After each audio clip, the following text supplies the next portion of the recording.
중국의 경제동향과 투자 소식 전해드리는 베이징뷰 손일선입니다. 최근 한 한국 언론 기사 제목이 재밌어가지고 눈길이 가더라고요. 그 제목이 시진핑이 죽인 증시 엉뚱한 풍문이 살렸다. 이 제목만 보고 눈치채신 분들도 계시겠지만 최근 중국이 제로 코로나를 종료한다는 소문이 확산되면서 홍콩 증시와 중화권 증시가 연일 급등을 했습니다. 시진핑 주석 3연임 확정으로 완전히 얼어붙었던 중화권 증시가 제로 코로나 종료 기대감으로 그 시진핑 리스크를 완전히 떨쳐버리는 그런 모습이었습니다. 골드만삭스는 최근 중국이 제로 코로나 정책을 철회할 경우 증시가 20% 오를 것이라는 보고서를 내놓기도 했습니다. 중국 증시뿐 아니라 유가나 미국 증시도 중국 제로 코로나 종료 소문에 출렁출렁 하는 걸 보니까 중국의 제로 코로나 종료가 글로벌 금융시장의 그 확실한 주요 변수가 된 것 같습니다. 확진자 한두 명 나오면 바로 건물이나 아니면 도시 전체를 봉쇄해버리는 이 중국식 제로 코로나 정책은 사실 한국에 계신 분들은 좀 상상하시기 어려울 수도 있는데, 중국은 2020년 초 코로나 사태 초기부터 지금까지 거의 3년간 제로 코로나 정책을 고수해오고 있습니다. 많은 전문가들이 제로 코로나 정책이 중국 경제 발목을 잡고 있고 주민들의 자유와 인권을 심각하게 침해하고 있다고 비판을 해도 중국 공산당은 꿈쩍도 가지 않았습니다. 아마 지금 세계에서 이 제로 코로나 정책을 펴는 유일한 나라가 중국일 겁니다. 그런데 이제 중국도 이제 정말 때가 된 걸까요? 최근 들어 중국이 제로 코로나 종료를 위한 준비 작업에 착수했다는 이야기가 계속 흘러나오고 있습니다. SNS에서 나도는 어떤 찌라시성 소문도 있지만 월스트리트저널, 블룸버그 같은 이런 공신력 있는 서방 언론에서도 소식통을 인용해서 중국이 제로 코로나 출구 전략에 나섰다는 보도를 쏟아내고 있습니다. 아니 땐 굴뚝에 연기 나는 법 없으니 진짜 무슨 움직임이 있는 것 같긴 한데, 일단 중국 당국의 공식 입장은 제로 코로나 종료는 검토하고 있지 않다는 겁니다. 지난 1일 SNS에 한 중국 금융권 인사가 올린 트위터 내용인데요. 중국 왕후닝 상무위원이 재개방위원이라는 걸 만들어서 내년 3월 리오프닝을 준비하고 있다는 글입니다. 참고로 왕후닝은 중국몽을 설계한 인물로 시진핑 주석의 최측근 인사로 꼽히는 인물입니다. 이런 이야기가 SNS를 타고 막 퍼지면서 당일 홍콩 항생지수가 5.2% 상승을 하기도 했는데, 바로 다음날 중국 외교부가 그런 위원회에 대해서는 알지 못한다고 바로 부인을 했습니다. 하지만 이후에도 계속 비슷한 소문들이 돌고 또 관련된 외신 보도들이 많이 나오니까 5일에는 중국 방역당국이 직접 기자회견을 자청해서 제로 코로나 종료 추진은 사실이 아니라고 공개적으로 밝혔습니다. 겨울철이 다가오고 있고 최근 코로나 확진자가 늘고 있어 흔들림 없이 현 방역 기조를 유지하겠다는 다짐도 덧붙였습니다. 실제 최근 들어 이 중국 내 확진자가 크게 늘어나면서 이 봉쇄되는 지역도 덩달아 늘어나고 있습니다. 제가 살고 있는 이 베이징의 경우에도 다시 매일 의무적으로 핵상 검사를 받으라는 지침이 내려왔고, 아파트 단지를 들어갈 때도 이 음성 증명서를 보여줘야 합니다. 또 일부 학교들은 온라인 수업으로 전환이 되기도 했고, 또 지금은 베이징을 떠나면 베이징으로 다시 돌아오는 것도 사실상 불가능해진 상황입니다. 이쯤 되면은 좀 헷갈리기는 합니다. 그래서 중국은 제로 코로나 정책을 어떻게 한다는 거야? 많은 전문가들도 그렇고 제 개인적인 생각도 그렇고 중국 내부에서 지금 제로 코로나 출구 전략을 엄청나게 많이 고민을 하고 있을 것 같습니다. 이런 지금과 같은 상황을 계속 지속하는 건 사실상 불가능하다는 걸 공산당도 아마 잘 알고 있을 겁니다. 중국이 조만간 이 출구 전략에 나설 것으로 보이는 이 세 가지 핵심적인 이유를 꼽아보자면, 일단 경제 지표들의 추락이 심상치가 않습니다. 오늘 녹화를 진행하는 9일 오전에 발표된 10월 생산자 물가지수가 전년 동기 대비 1.3% 하락을 했습니다.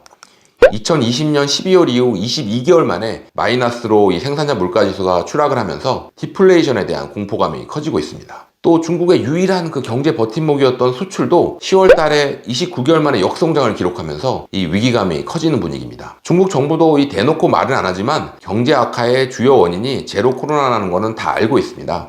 그래서 이제 이 제로 코로나를 종료하지 않고서는 경제를 살릴 수 없다고 판단을 하기 시작한 것 같습니다. 또 지방정부의 재정 악화도 더 이상 방치하기 힘들어진 것 같습니다. 지금 중국은 확진자가 나온 동네는 매일, 확진자가 나오지 않더라도 3일에 한 번 정도는 의무적으로 핵상검사를 받아야 됩니다. 그래야 식당이나 사무실 출입이 가능한데요. 그런데 지금 이 핵상검사를 무료로 하고 있습니다. 지방정부가 이 비용을 떠안는 구조인데요. 지난 8월 중국 수저우증권이 내놓은 리포트를 보면 베이징, 상하이, 선전, 광저우 등 4대 1선 도시와 30개 이 성도급 2선 도시에서만 1년간 상시적 코로나 검사에 드는 비용이 1조 7천억 위안, 한국 돈으로는 약 327조 원에 달한다고 합니다. 제로 코로나가 계속 길어지면서 이 지방정부 재정이 악화되자 결국 검사 기간에 이 비용을 지급하지 못하는 지방정부들이 하나 둘씩 생겨난다는 소식이 들려오고 있습니다. 또 마지막으로 중국 내 민심 악화를 꼽을 수 있습니다. 공산당이 아무리 힘이 세도 민심을 완전히 무시하기는 힘들 겁니다. 지난 1일 중국 간수성에서는 일산화탄소에 중독된 3살짜리 아기가 응급치료를 받지 못해 숨지는 사고가 발생했습니다. 집에서 불과 10분 거리에 병원이 있었지만 코로나 봉쇄구역이어서 구급차 도착이 늦어졌다고 합니다. 지난 4일에는 네이멍구시에서 55세 여성이 자신의 주거지에서 떨어져 숨지는 사고가 또 발생을 했는데 평소 불안장애를 앓던 이 여성은 봉쇄 상태로 인해 급심한 심리적 압박을 느낀 것으로 보입니다. 이 여성이 거주하는 아파트의 모든 현관문에는 안에서 열 수 없도록 하는 그 자물쇠가 걸려 있었다고 합니다. 이 같은 슬픈 소식들이 최근 연이어 전해지자 중국 SNS에서는 그 정부의 무자비한 방역 정책에 대한 비판의 목소리가 조금씩 커지고 있습니다. 중국의 대표적 관변 언론인이죠. 후시진 전 황구시보 총편집인이 자신의 SNS에 이런 글을 올렸습니다. 봉쇄 관리 방식에 대한 민중의 협조 의지가 갈수록 낮아지고 있다. 민중의 지지나 재정 상황을 고려할 때 이런 방법은 지속하기 어렵다. 약간은 이례적인 발언인데 그만큼 중국 이너서클에서도 제로 코로나 정책 변화의 필요성을 인식하고 있다는 방증으로 보입니다. 이처럼 중국이 제로 코로나 시대를 마무리해야 하는 이유들은 넘쳐납니다. 그럼 이제는 과연 언제 종료하느냐가 관건인데요. 그런데 중국이 제로 코로나라는 터널을 빠져나오는 길은 아주 긴 길이 될 것 같습니다. 살라미 전술처럼 하나하나씩 바꿔가는 방법을 택할 것 같기 때문입니다. 월스트리트 저널도 중국의 리오프닝 구상은 시간표 없이 아주 느린 속도로 진행될 것이라면서 팬데믹 이전 수준으로 활동이 이루어지기까지는 1년가량 걸릴 것이라고 보도를 했습니다. 물론 획기적인 치료제가 나오거나 이런 확실한 변곡점이 있으면 한꺼번에 종료 선언이 이루어질 수도 있지만 지금은 장기전을 대비해야 하는 상황이라고 보여집니다. 그리고 베이징 거주자 입장에서 이 피부로 느끼는 점들을 좀 말씀을 드리면 방역 정책 변화는 이미 조금씩 시작됐다는 느낌이 듭니다. 몇 가지 포인트들만 좀 짚어보면 그 올해 5월에 베이징의 확진자가 크게 늘었을 때와 지금 다시 베이징의 확진자가 늘고 있는 상황을 비교해보면은 이 미세한 차이가 있습니다. 5월에는 중국 로컬 학교들뿐 아니라 인터내셔널 스쿨도 모두 온라인 수업으로 전환을 시켰습니다. 하지만 이번에는 중국 로컬 학교만 온라인으로 전환을 했고 국제학교들은 등교 수업을 일단 계속 하고 있습니다. 또 봉쇄 수율이 약간 낮아진 듯합니다. 그 정밀 방역이라는 말로도 표현을 하는데요. 과거에는 이 확진자 1명만 나오면 이 아파트 단지 전체를 봉쇄를 했는데 최근에는 그 해당 동만 봉쇄를 합니다. 또 봉쇄 기간도 좀 짧아졌습니다. 살리툰이라고 베이징 최대 번화가 중 한 곳인데 여기에 중우 빌딩이라고 있습니다. 이 빌딩에 그 한국 신한은행 중국법인이 입주해 있는데요. 근데 이 빌딩 내 다른 회사 직원 1명이 확진자로 확인이 되면서 지난 7일 건물이 바로 봉쇄가 됐습니다. 신한은행 직원분에게 물어보니 건물 밖으로 나가는 게 금지가 돼서 직원 44명이 침낭을 주문해서 사무실에서 잠을 잤다고 합니다. 그런데 이분 이야기가